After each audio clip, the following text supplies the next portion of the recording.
Okay. Okay. So welcome everybody to Bibliotalks.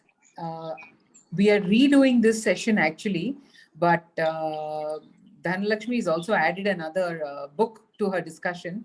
The reason why we are redoing this is because last month when we did this, we had an awful lot of problems because of the Wi-Fi issues after the rains and things like that.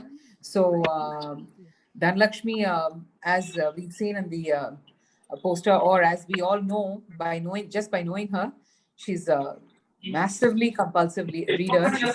She reads so many books, sometimes many books at a time. Can everybody mute themselves, please?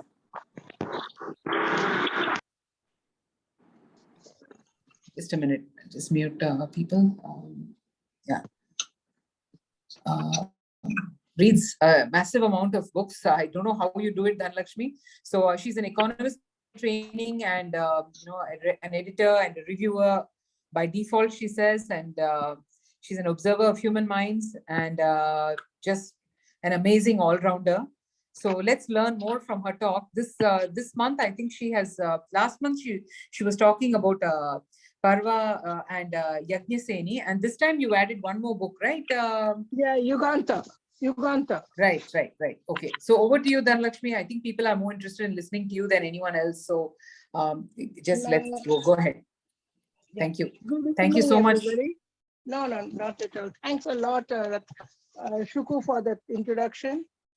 And as I observed that a lot of other participants and who were there last time, I'll do a quick recap of what was said the last time, and then move on to Yagnaseni and Uganda.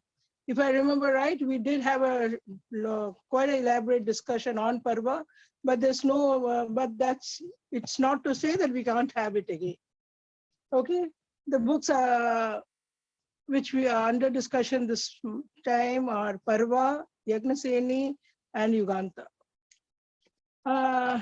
Now, at the very outside, I'm going to begin with a few caveats. I'm neither a scholar or an academic. And so don't expect me to, talk in a very scholarly or an academic fashion. I'm just not capable of doing that. Yes, I read a lot, as Shuku again said. And of course, my reading, my understanding, and my knowledge of this subject comes only from reading. But again, I am not going to go into the finer details, neither of the main text, nor of the three books, because all of you would be picking up the books sometime or the other, and I do not want to, be a spoiler, give you a spoiler alert. Very simple. Much of the fun in reading lies in the fun of discovering what you're reading. Now, as we all know, Mahabharata, we all know the story of Mahabharata. It has got every single emotion that man experiences. It has got every single experience that a man goes through. It is very human. It is very alive. It is very identifiable. And that makes Mahabharata a very compelling text. So much so, of course, as we all know in all many of our conservative families, Mahabharata is not read at homes. It's not encouraged. Only now in the last generation, perhaps, we are encouraged to read the Mahabharata. I mean, we are not discouraged from reading Mahabharata at home, but mostly it's not read because the basic premise is it will nurture a fight, it will nurture strife. But the actual fact is, the Mahabharatas that are there, the texts that are there, the very text of the Mahabharata is so amoral, one can say. Straight away, you cannot explain how did, right from the beginning, you cannot explain how did Ganga have 8 children of Shantanu, made a condition that you cannot question what I do with the children, and happily goes and kills off her 7 kids. And when Shantanu, as we all know, and when Shantanu asks her questions of the 8th child, she happily takes off. 16 years later, she produces Bhishma, a full-grown, well-equipped, strapping lad of 16, and says, "This is your son, let him take care of your kingdom." Can you even explain that? And then later on, you have got even more explicable is, later on when Shantanu goes and falls for Matsyagandhi, so the same, and the Matsyagandhi's father very royally says that no, only your sons, I mean, only my grandsons can lay claim to the throne. Devavrata takes that terrible vow of celibacy and not ascending the kingdom, and he becomes Bhishma. And he becomes Bhishma and stays on there for the next 4 generations. He is the most abiding factor through the 4 generations. Can you even explain that to children? Can you even all young adults? Or how would you explain the birth of Vichitravirya and Chitrangada? You cannot. It's very hard because the rules of society and the moral code that is prevalent now, as has been prevalent at least in the last 300 years, ever since the British came and imposed their conventions and their moral code of conduct in quotes. Certain things are just not acceptable. And since they are not acceptable, you just can't explain. And since you cannot explain, and children will ask questions, young adults will ask questions, you have this royal taboo that don't read the Mahabharata, because ultimately we all know Mahabharata ended up in the Kurukshetra war, and cousins fought cousins, and end of the war, only 9 people were left. So that is how much Mahabharata is seeped into our society, seeped into our lives, and how much of our lives are there in the Mahabharata. Yes, we all know that the original text was just about 8,800 verses, and the final version that is now regarded as the conventional version has got more than a lakh of shlokas. Now, from 9,000 verses to have a lakh of verses shows the extent of interpolations that have been imposed on the text. It shows how much people have taken liberties with it to add on to it over time. Just, as one would say, okay, this seems to suit this kind of a story seems to suit the narrative. Let's put this onto it. Something else seems to be in line with the narrative. Let's add that to it. That makes not only Mahabharata exhaustive, but it also makes it pretty, fantastic, actually. There's so much of imagination in the text. How far and how much has been passed over time.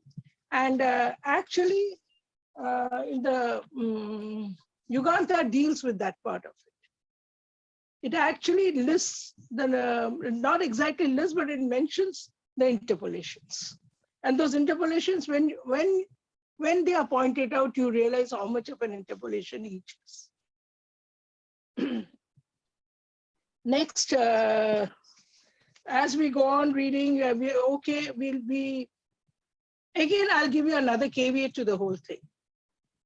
Never read any of the books I mentioned now, Parva, Uganda, Yagnasi, without having read the original, so-called original in quotes, the raw text by either Rajaji or Kamla Subramaniam or Arkena.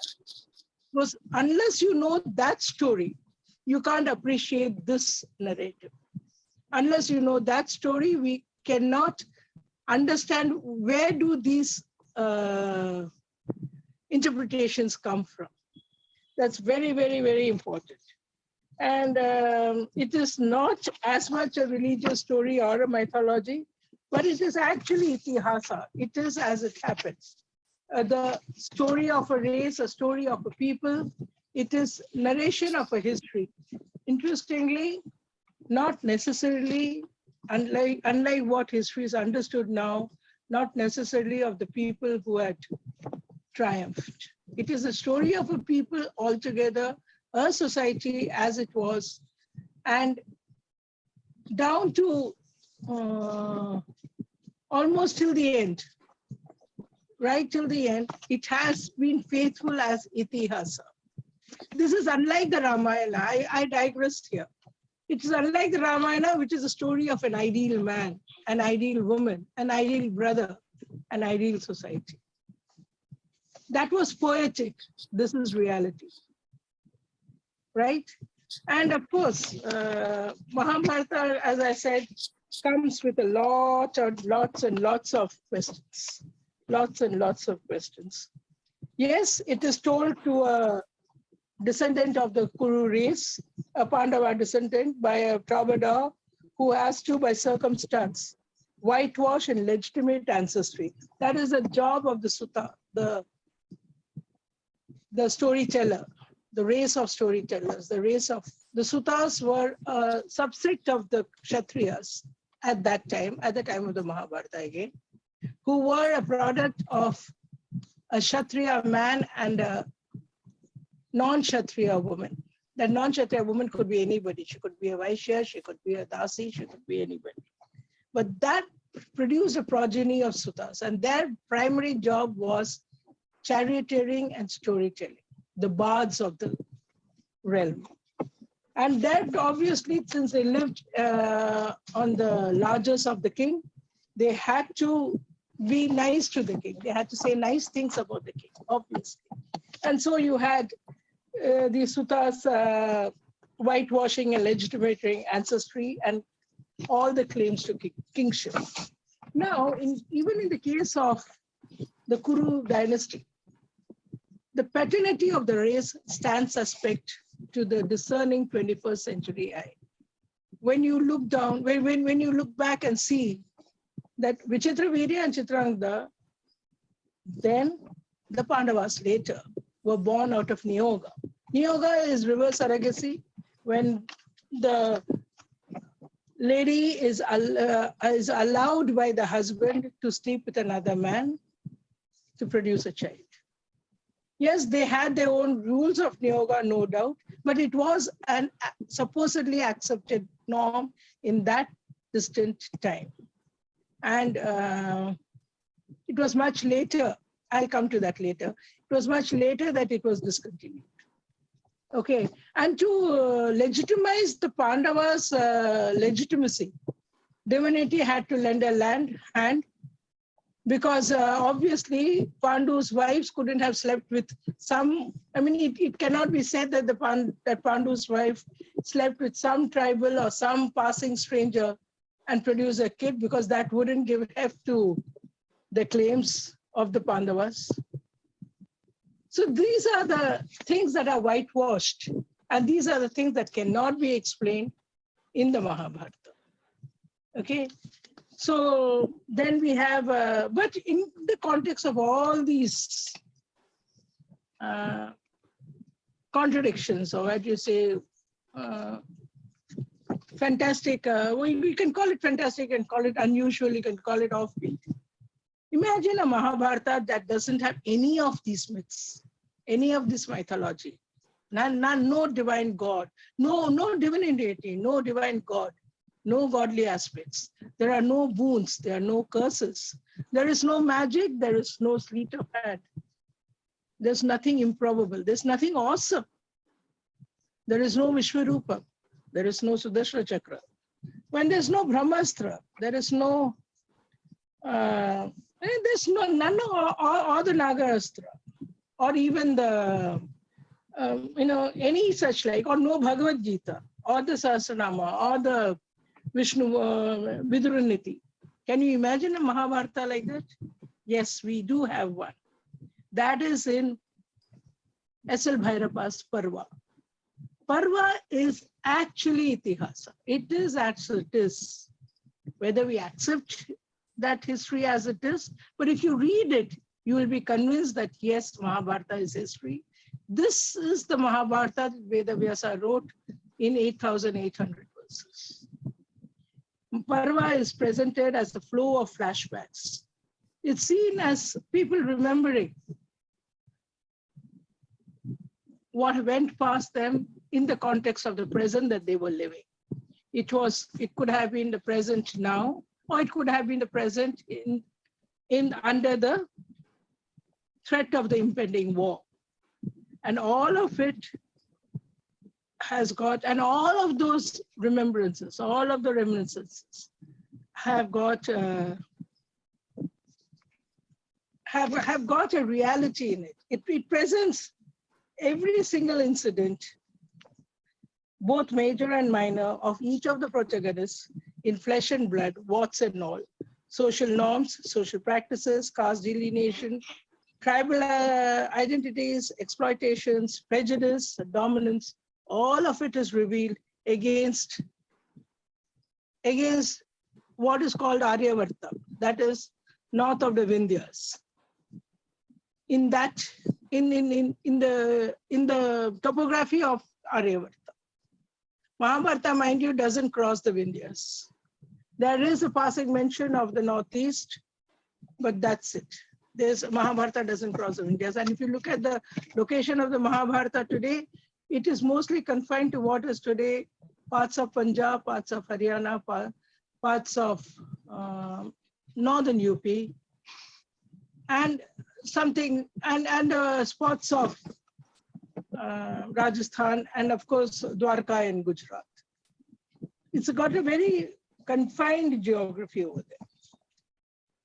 War in Parva, especially war, there's a huge, war is dealt with great detail in Parva. War in Parva is real. It is realistic. You can actually see the blood. You can actually hear the swords clang. You can see the arrows fly. There is no heroics over there. There's no heroism. You can actually see Drona strategize the Chakravyuhas.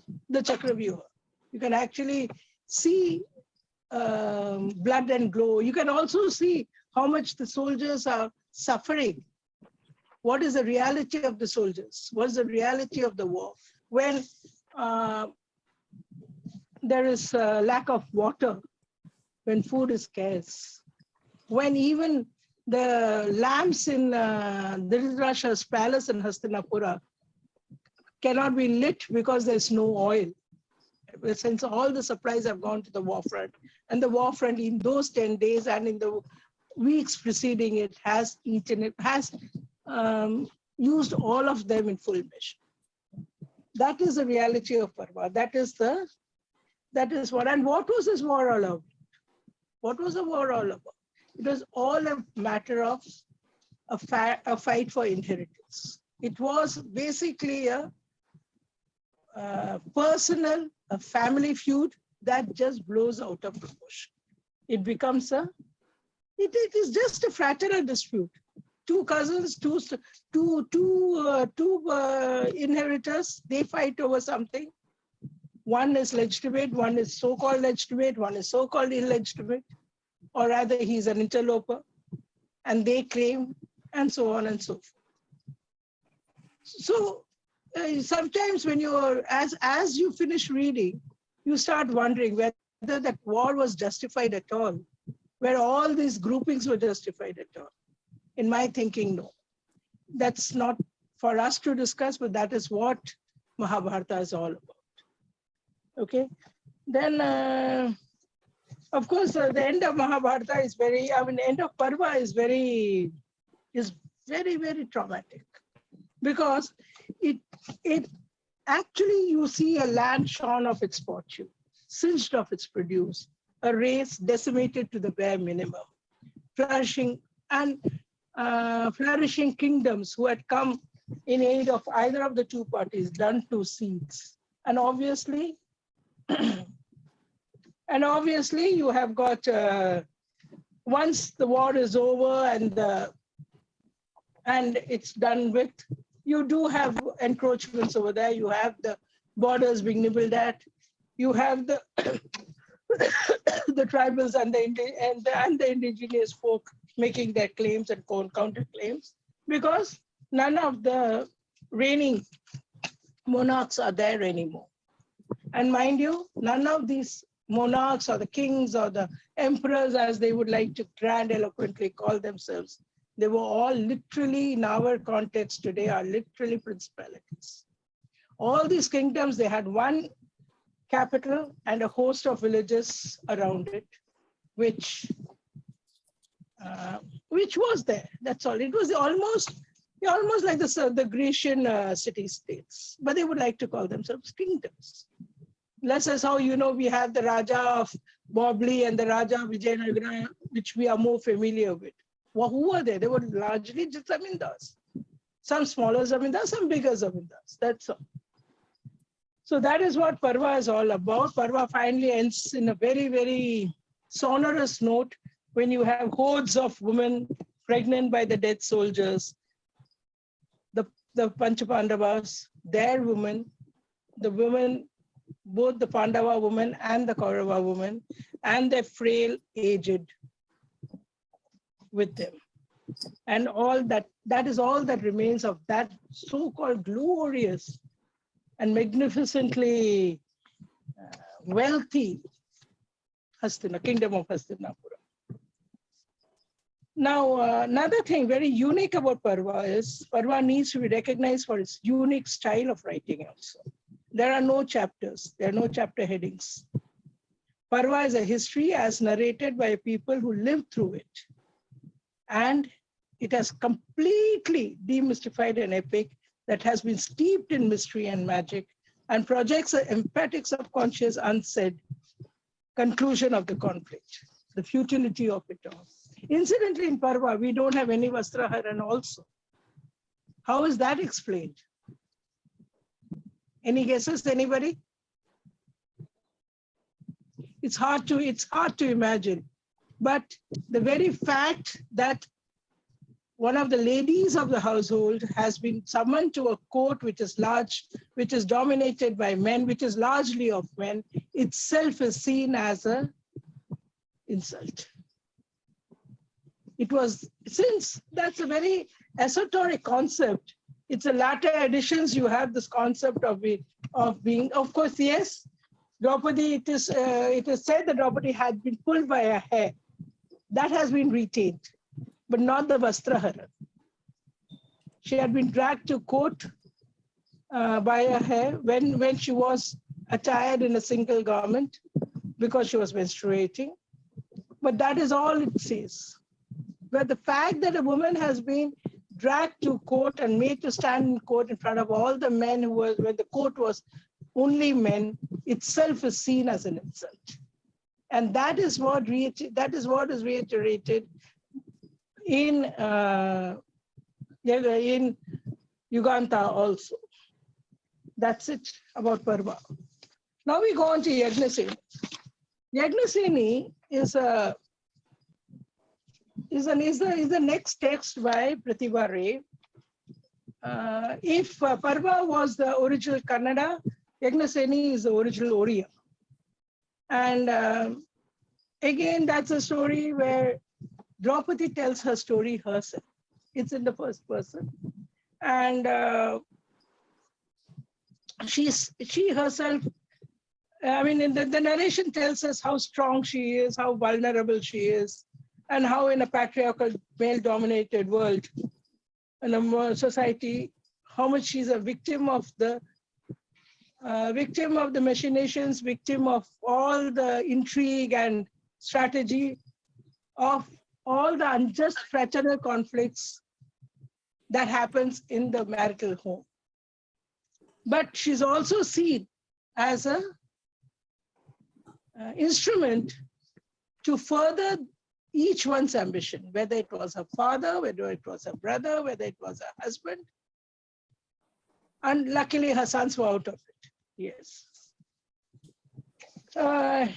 We know the story about Drona and Drupada, Draupadi's father, and how having been defeated by through a third agency in the form of Arjuna, Drupada lost to Drona, and the deal he made with, and the deal Drona made with him, asking for half the kingdom and all that.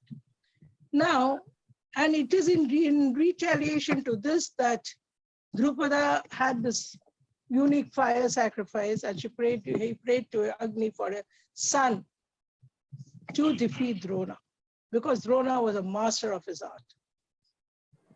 And Drupada knew he wouldn't be able to defeat him on his own. So he asked for a son.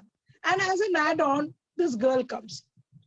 Just as Drishtadyumna has emerged from the Agni Kunda, from the holy fire, you have this beautiful, exotically, enormously beautiful, attractive, superb woman coming out of the fire, fully grown.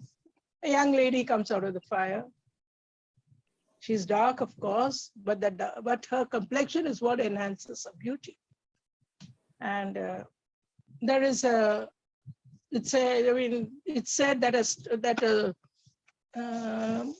disembodied voice says she will be as good an instrument of that feud as your son will be, as useful an instrument of the feud as your son would be. And that's what it was, because Draupadi was destined to marry Arjuna, and we know the rest of the story. So this is where it goes. And you find that Draupadi didn't have an agency of her own, much as she would make as being, yes, she was very intelligent, she was very charming, she was very wise in her own way. She was the bond that kept the Pandavas together by being a common wife to all of them. But she would, Yagnaseni, somewhere along the line, when you read Yagnaseni, you know that though she was beautiful, intelligent, talented, capable, learned, hers was a tale of ceaseless unrest. She was never at peace. She had no freedom of her own.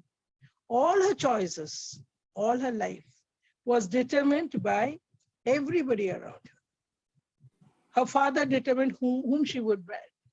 Her brother determined whom she would not marry. It was he who said when Karna rose. Now there are different stories to this particular section, but when Karna rose in the Swayamvara to face the contest, it was Dhritarashtra said that you are not a Kshatriya or a Brahmana, you are a Suta. A Suta Putra cannot contest this. So that is that. Then, of course, we know how her mother-in-law made her get married to all her 5 brothers. And we know all her husbands, they all used her in their own ways. And even Lord Krishna, whom she sees as a Sakha, as an alter ego, somewhere towards the end, she even feels cheated by him, because she feels that if Krishna had wished, if Krishna had wanted, he, having counseled and been with the Pandavas throughout, he was as much as we read the Mahabharata. Sometimes you start, even when you read the conventional Mahabharata, you start wondering whether Krishna is a part of the Indraprastha kingdom, Hastinapura stroke Indraprastha kingdom, or is he a part of the Dwarkadish? Because this man is there throughout and he's advising throughout. So that is it. But she feels that if Krishna wished, he could have stopped the game of dice. Not once, but twice. So that is it. So this again, but my quarrel with Yagnaseni is, the text is, there's a lot of syrupy clawing in it. There's a lot of weakness, and there's inconsistency in the narrative that makes Panchali human, yes, at one level, but also it makes her very malleable, which I don't think Draupadi ever was. She was not malleable. Yes, she was human to have feelings. She was furious when Arjuna brought in Subhadra, but the certain aspects of it doesn't tick. It just doesn't tick. And of course, going back, and then next we have Uganda. Now, Uganda is a very interesting text. The writer Uganda, the text is actually as a writer. It is almost 50 years old since when it was first published. Okay, it was actually written by what the writer has to say, Airavati Karve has to say in the original Marathi for her children who were in the US. Now, I don't know whether she meant her own children or just children, people in the US. Okay, and it's an interesting text because it is just hardly 216 pages long. It goes, there's one major flaw in the narrative there because it reiterates the original story as each character is introduced. Uganda is actually a distillation of, hello? Uganda is actually a distillation of the interpolations in the epic. I told you, no? The 8,800 verses have become 1 lakh verses. And this skims over some of the interpolations in the epic, and that gives you a kind of a peephole. And then we can, if these are interpolations, we ourselves can identify the other interpolations ourselves. It seems to be a key to the interpolations. I won't even say it is a text, it's a whole text on the interpolations, but it gives a key to the interpolations. Okay, so much of the slim text of 216 pages is actually lost in the repeated re-narration of the story over and over and over again as each character is analyzed, making the reading quite repetitive and quite distracting. Yet it is an interesting reading. People who are going to read Mahabharata seriously can also read this text only to know where are those gaps. I won't even say gaps, where are those extensions put in. Okay, it looks as Uganda looks at Mahabharata as a grand finale, as a very grand finale to an end of an era, of an age, of a yuga, of an epic, of an epoch. This in the context of history is actually an end of an age that was before the advent of Jainism and Buddhism. It is in this context when you read Uganda and you read Mahabharata, you realize that the Kshatriya code of conduct, which has been continuously and completely spoken about and abided by in the Mahabharata text, meets its end. That is what it's meant by Uganda. Uganda is not as much a reference to the end of an epoch, an end of a yuga, but it is the Dwapar Yuga, but it is actually the end of the practice of the Kshatriya code. And during the Kshatriya code, for instance, during the Kshatriya code, the caste was more a matter of duty, of what each caste is supposed to practice, is supposed to do, and how much, but not so much as it is of stratification. That comes later, with the advent of Jainism and Buddhism. That is what Uganda is all about. And for instance, in Uganda, you have there all the characters. You have a lot of criticism in the Uganda about almost everybody. You have criticism of Bhishma as a warrior, as a power-loving warrior who was afraid of losing control of the kingdom, of his authority being jeopardized by, guess what? By asking Vyasa to come and perform yoga on the kids, on the two women, Ambika and Ambalika. Why did he have to ask Vyasa to come and do it? Yes, Matsya did say, I have got a son, and therefore, by the rules of the game there, a brother-in-law is entitled to perform yoga, etc. And by default, Vyasa is a brother-in-law of the dead king. But Was that justified? No, it wasn't. Why? But why did Bhishma do? Why couldn't he ask? There would have been so many other Kshatriya men around. There would have been so many young men in the Kuru clan who would have willingly done performed the Niyoga, and that was a practice. If that was a accepted practice, yes, that was an accepted practice. But why did he ask someone, a totally unknown ex to come and do it? Just because Vatsegandhi said so. Because he wanted to hold on to power. He wanted to be in control. That is what Airavati Karve says. That is why Bhishma did it.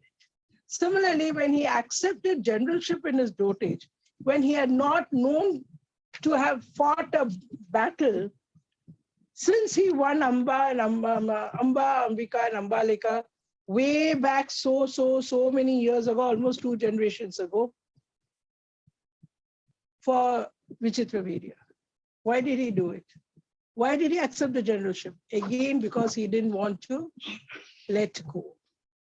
Again, another criticism that Airavati Karve brings in here is, before the advent, just before the 13 years of exile were over, but Vasa, maybe as a, he had this premonition that this is going to go the bad way. He comes to the palace and tells his mother, go into the forest with Ambika and Ambalika, go in for your Vanaprastha and end your days in the forest. He even counseled Bhishma to do so. This is your time is over. This is not your time. This is not your, it's not your time at all. Your time is over. You are now here only as youth spectators. You join the women and you go. But he refused to. He went on saying that I have a duty to the throne of Hastinapura. That again was a self-imposed duty that he had given himself. Then when Shantanu died, but was it, Airavati questions whether he was justified in hanging on there. Why didn't he go into Vanaprastha? Because he still wanted that power. That is the story. That is what is the interpretation here. So, and he, mind you, he had this wonderful boon that his father had given for having taken that terrible vow, that he would be able to die whenever he wished. So having the duties, immediate and extended duties ended with a boon allowing him to die at will, he could have easily retired, but he would not, as he still seemed to be bound by that self-imposed duty to serve the throne of Hastinapura. And in the process, sought out responsibility that was not even his, that he couldn't even have carried it on. And if you read the Mahabharata war, the 9 days when he was the generalissimo, nothing much happened. It was just a listless, lusterless fight. Nothing happened. Action started happening only after Drona took over, after him. And there are a lot of interpolations over there. Like, as now the whole world knew that Shikandi was born to kill Bhishma. Because Yudhishthira, somewhere on the 7th day, he asks Shikandi, why have you not killed Bhishma as yet? And yet, why it is called, why that 7th day question is an interpolation, is because on the 9th day, on the night of the 9th day, when everybody was actually tired of the war and nothing happening also, the Pandavas go and ask Bhishma, seek his blessings, and ask Bhishma, how can he be killed? Isn't that a contradiction? Yes, it is. They go and ask Bhishma, how can I be killed? How can he be defeated? And Bhishma says, only Shikandi can defeat me. Only Shikandi can kill me. Only if he defeats me will I die. And then we know what happened on the 10th day. Krishna relinquished his role as a charioteer. Shikandi was a charioteer. And so, much as Arjuna was forced to fight Bhishma, all he does was, on Krishna's advice again, he just shoots an arrow that topples Bhishma off the chariot. And the story goes that Bhishma fell into a row of standing arrows, which is why he had the bed of arrows. Now, in whole thing is, even in Parva, this happens. This question is there. Do you think just when they are all rallied to fight, enthused to fight, or totally gung-ho to fight, Krishna could have given that discourse on the Mahabharata, an 18-chapter discourse that goes on and on talking on the Bhagavad Gita, talking and talking and talking and, philosophy and everything. Man, somebody is trying, they're fighting for their lives. They're ready to fight for their lives. They're ready to fight for a throne. Is that the time you go and give a very profound philosophical discourse? Bhagavad Gita itself seems to be an interpolation here. Of course, Airavati Karve does not mention Bhagavad Gita as an interpolation, but that's what I would personally think. Again, this is true of almost every character. This is how I have elaborated on Bhishma, but almost every single character has got such inconsistencies, whether it is Kunti, whether it's Vidura. In fact, Vidura is seen as the only person who's had a calm, peaceful, complete life with a family, with a job, so to say, in quotes, in today's term as a courtier in the Hastinapura court. Whereas everybody else had a very agitated life and a very unsatisfied life. Take all the major characters, whether it was the Panchapadavas, whether it was the 100 Kauravas, whether it was Bhishma, Kunti, Draupadi, Shakuni, every single person. Why even Krishna? They all were quite agitated. They were always, on the move, always, ready to do something. Why? And the question, Vidura, somewhere along the line, it comes that Vidura was calm and equanimous throughout because he was Yamadharmaraj. He's supposed to be Yamadharmaraja incarnate. And somewhere along the line, the question has been popping up in various fora that when Kunti called Yamadharmaraja for Niyoga the first time, was it Yamadharmaraja as the god or was it Vidura? Because throughout the reading of the epic in any avatar, in any form, we always have been told, we have always seen that Vidura was extra close to Yudhishthira. So Vidura stroke Yamadharmaraja becomes it becomes a talking point there. And of course, you have the life of Draupadi again re-narrated. You have the life of what's his name, Karna, and almost you start wondering whether how much. You start working back on the interpolations. Okay, interestingly, there's a very interesting mention towards the end of the book that after Janmajaya, all the descendants of the Kuru clan after Janmajaya, they all migrated to the southern city of Kosambi. And none of the kingdoms of the Mahabharata are ever mentioned again anywhere, neither as history, nor as lore, nor as anything. All the countries of the Mahabharata, all the kingdoms of the Mahabharata end with the Mahabharata, end with the Kurukshetra war.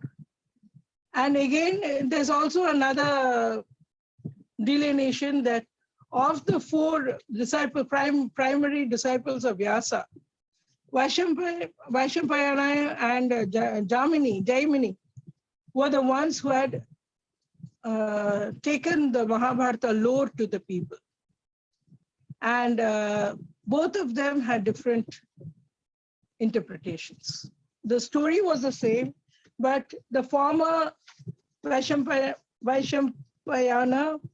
was more pro-Pandava and Jaimini was pro-Kaurava. Now that's a very interesting thing, but I don't think there are any texts or anything more to it unless we look at the Sanskrit editions, Unfortunately, I don't. I don't know Sanskrit. I won't venture there. And one question that keeps coming, especially in context of Karna, is who am I? And that question remains unanswered till the end. He comes to know that he is Kunti's child, but he cannot, it cannot be made public. He knows that he is a Sutta, but he is capable of being but he's got Kshatriya blood in him, but he cannot do anything about it. It is this quandary, it is this, for no fault of his own, this is a failed life. And that comes across very well in this interpretation. And yes, and there's also the very interesting aspect that Airavati Karve has taken up is Shalya's decision to side with the Kauravas when he is actually Madri's brother. Therefore, the mama of Nakula and Sahadeva, and therefore of the Pandavas. Parva handles it very differently by saying that while trying to garner support, emissaries were sent across. Pandavas only sent a Brahmin emissary to garner his support, whereas Duryodhana himself came. And also subsequently, when Shalya went ahead to join them in Kurukshetra, he left with the idea of joining the Pandavas, of course, his dear nephews. And throughout he was given a very comfortable and a very welcome. His journey was made very comfortable and welcome in terms of hospitality and all that. And throughout he thought it was his dear nephew Yudhishthira and his brothers who had facilitated it. But only later he comes to know that it is Duryodhana who had facilitated all that hospitality. And out of sheer gratitude, he had to join the Duryodhana's camp. So here whereas in Uganda, it is his, this question of why did he join the opposite camp is always questioned. And the question also arises, was he justified in doing so? Perhaps yes, perhaps not. And that there's no answer to it. And again, we have kind of an end of a text roundup on what was society then, how has society evolved, where has society changed, what are the rules of society that has been compromised upon, and so on and so forth. But all in all, it's an interesting text, but it cannot be taken as a complete text. It can only be taken as a guide, and it makes us think. So these are the three texts of the day today. More next time. Thank you. Thank you so much, Lakshmi. That was simply amazing. In fact, I have to honestly say that I really enjoyed today's talk so much more than the previous time. Not only because of the smoothness of this whole Zoom session, but I don't know, it just the way you explained everything is really, really nice. So there's one question in the chat. Sundar is asking whether Kandahar is it of any relevance geographically to Mahabharata? Yes, it is. That is where Gandhari came from. Kandahar, present Kandahar is the Gandhara of Mahabharata. And even I believe there are archaeological, remains which testify it. I'm told archaeological remains testify to the fact that Gandhara was Kandahar. In fact, what is the Madhra Desha is supposed to be parts of Rajasthan. So it is not, that's why I said It is north of the Vindhyas, not even north of the totally north of the Vindhyas. It is the northern region, the belt between Punjab, parts of Haryana. It's Haryana, parts of Punjab, parts of Uttar Pradesh, and then you have a little bit of Rajasthan on one end, and you've got Gandhara begins and ends over there. Okay, with Gandhari coming from Gandhara. That's all. And of course, Uttar Pradesh, Gujarat. So the south plays no role at all in the Mahabharata. Excuse me, the Kamakya forest that is mentioned in Mahabharata is not in Assam. It is, remember, it was a land of forests and more forests. It is, and the people were largely, it was an agro-based family, it was an agro-based society, it was a cattle rearing society. So what they did was slash and burn, literally slash and burn, where forests were chopped off. You had and made way for lands for grazing and for lands for cultivation. And it was bordered again by forests. No, I mean, you didn't have boundary walls or boundary, anything to mark a boundary excepting a forest. So Lakshmi, talking from the south of India plays no role at all in the Mahabharata then? That is what this interpretation has always been.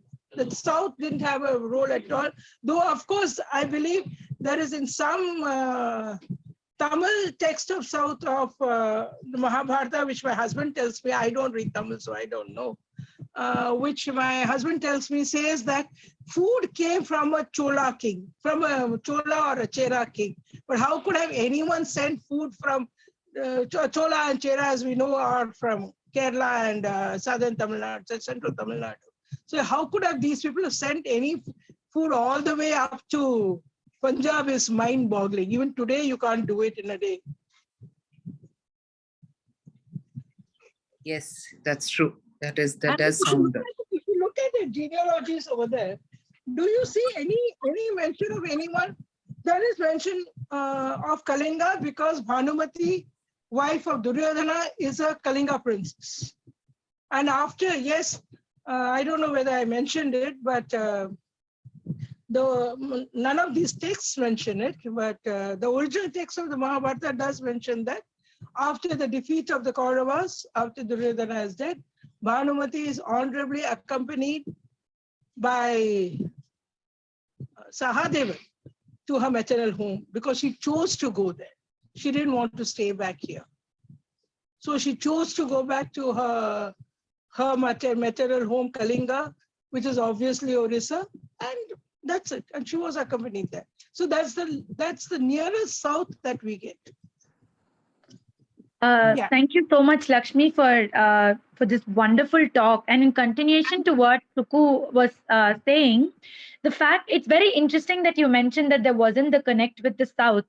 And yet we find that there are almost 200 to 300 Panchali Amman temples and Draupadi Amman temples scattered around Tamil Nadu, and the entire the folk theatrical form of Terukuthu, which largely dramatizes the episodes from the Mahabharata. So in that sense, to find such representation of folk narratives pertaining to Mahabharata in the South, I think that's kind of interesting in terms of the timelines. So I was wondering what you have to say about that. In fact, do you know that there is a temple for Duryodhana in Kerala? I've heard of this actually. Yeah, that's very interesting. There is a Duryodhana temple in Kerala. And I remember once when we were driving through from Kasargod down to Kochi, we crossed the temple. We could not go in because it was closed. The timings were not right. But there is a temple. There is a temple for Duryodhana over there. How do you explain it? That only explains one thing. In my, I look at it only as how composite our culture is. How we are able to accept it and how composite it is. That's it. I think that lends it to the power of storytelling, isn't it? The fact that the stories have traversed and folk traditions have trickled down from from the north to the south, and in that sense. Yes, it has gone all over, right? There is a comment, Geeta Naresh has said that there is a Tamil book, Uba Pandavam by S. Ramakrishna, which is interesting and talks about Duryodhana and Tamil Nadu and Kerala. Bhavani has said that the historical time period wise, Chola and Chera come much after, she says. Geeta and Bhavani, everybody please unmute and ask your questions directly to Dhanalakshmi. I would think so too. I would think so too, because Chola, Chera, Pandava are more in the history, AD history. AD history post Sangamira. And Mahabharata, as we know, is at least 6,000 years old. The date of the Mahabharata war itself is 6,000 years old. So it sounds quite a, quite a work of imagination to say that a Chera or a Chola king sent food.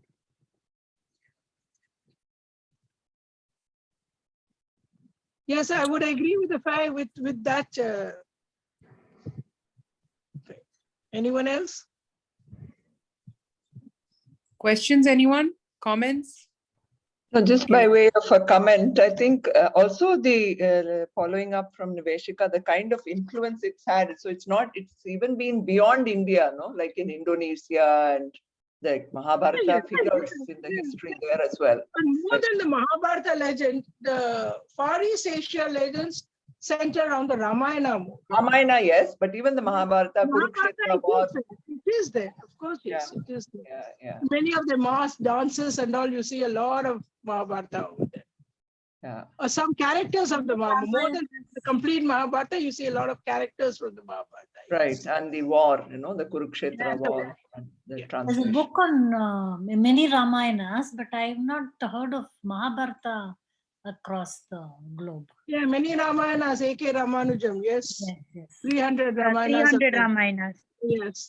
That's because Ramayana is something, I think it has traveled more than Mahabharata has. Maybe because Ramayana is more ideal. It is more romantic. It is more it's more poetic. Then we have a question from Yamuna. I'm just taking over because I think Sukumari has a class. So from Yamuna, would you like to unmute and ask the question? Or anyway, it's here. It says, where does the sunken continent between India and Africa, I don't know, feature. Can you throw light on that? Not in the Mahabharata. Not in the Mahabharata.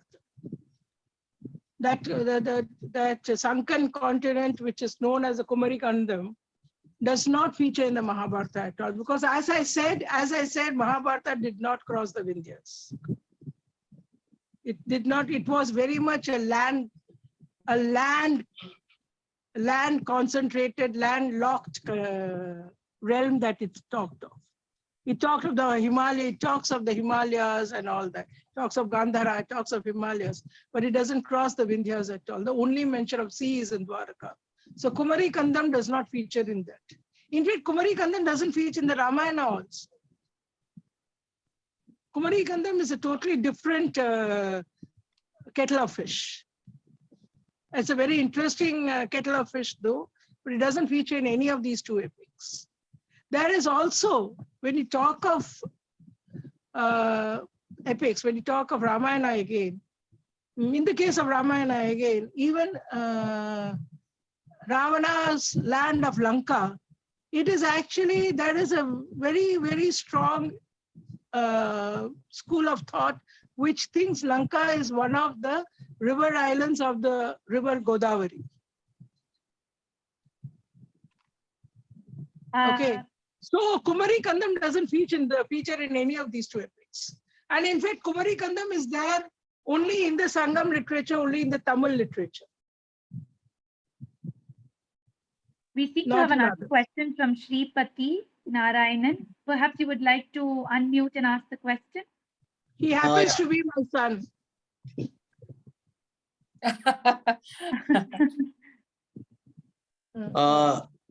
Good evening, everyone. My question is quite simple. how much of the rewritten Mahabharata from the 9,000 original 9,000 verses to about now 1 lakh verses done with political intent to make the Mahabharata into a political text than to a mythological fiction? Because if you look at the details of Mahabharata, it is not much different from Kautilya's Arthasastra. It is cold, bloody, brutal, and brutish. Hegel's definition of man is summarized in Mahabharata, and when you say the introduction aspect about Draupadi and Arjuna, how do you explain their personal lives? No. I'll take one question at a time, Shripati. Incidentally, he happens to be a geopolitical, a maritime, a defense and a strategy analyst. And his question is typical of him. Okay. How much of political, it was done with political interpretations? To what end? I think all the interpolations were done to make the text more interesting, to make it more vivid, to make it more, more colorful. And yes, there is one school of thought again. I was waiting for someone to ask this question. Yes, there's one school of thought which says that then remember, this was before the written script became prevalent in our country. Before written Mahabharata was written at a time when the written script was not very was not the in thing. Though we do have this image of Vedavyasa dictating and Ganesha writing it and all that, but writing was not prevalent in Mahabharata's time. So it was only oral literature, and there has to be interpretations, there has to be interpolations to make it interesting with every single retelling and re-narrating, isn't it? And secondly, there is, and as I said, it was the group of suttas, the community of suttas who indulged in storytelling then. Okay, they were the bards, they were the troubadours, they were the storytellers. Now, somewhere along the line, especially after Janmajaya came in, the Brahmins took over. And there is a school of thought which says that when the Brahmins took over, they kind of brought in all the Brahmin interpretations into it and made it, expanded it, and bringing in all the characters, including Parashurama, who had already retired even in Ramayana's time. Okay, so yes, there has to be something which had to make it go. How relevant it is doesn't matter, because all of it, and all the mystery and magic has been done to make it more appealing to the listener. You have this Katha-Kalapshams that we hear now, the Harikathas. What is it? We all know the story of which the Harikatha artist or the Katha-Kalapsham artist is going to tell you. But why do we go and listen to it? Because we listen to the way it is told. We listen, go to hear the music, the drama, and the packaging, as one would say. So I think this, from 8,800 to 1 lakh became a part of the packaging module in today's terms. Your next question, Sripati, I lost track.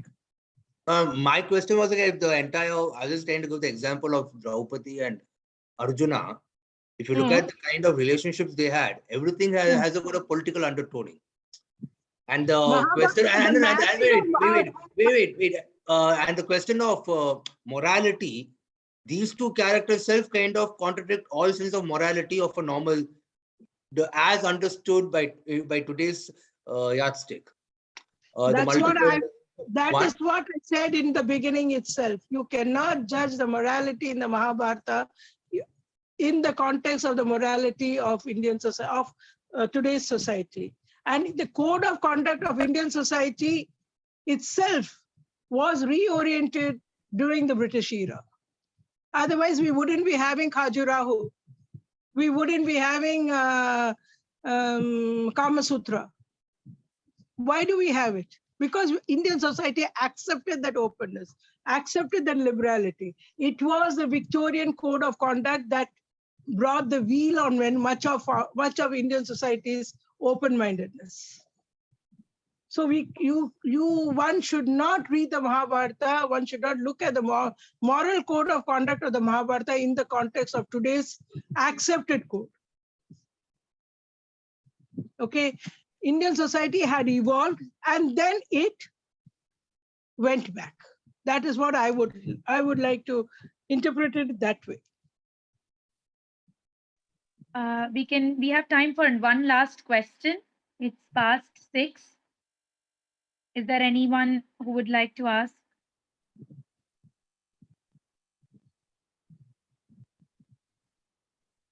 All right, if that's the case, on behalf of the Bibliothek Club and behalf of everyone else who has participated in this wonderful talk, first of all, I would like to convey our regards to Dhanalakshmi for talking not just once but twice on this topic and enlightening us with her fascinating observations. It's kind of, sometimes as academics we have the tendency to overanalyze things and bring in all of these various theoretical frameworks and the typical academic tendencies, but to have a purely passionate reader with bringing in their own perspectives from their reading and their accumulated knowledge was refreshing, to say the least. So I would like to thank Dhanalakshmi for this very wonderful window into mythologies as we understand, and for bringing in her perspective, and thank everyone else and also the technological gods for such a smooth functioning of this talk. Nimshika, I just want to thank Dhanalakshmi. I'm sorry I'm butting in a Yes, little late. sure, I have to go. Raji, please go ahead. Dhanalakshmi, I just wanted to say that I always found it incredible, the Mahabharata, and looked at it just a historical depiction of people who lived a violent, powerful struggle of that time. But I didn't know there were these books.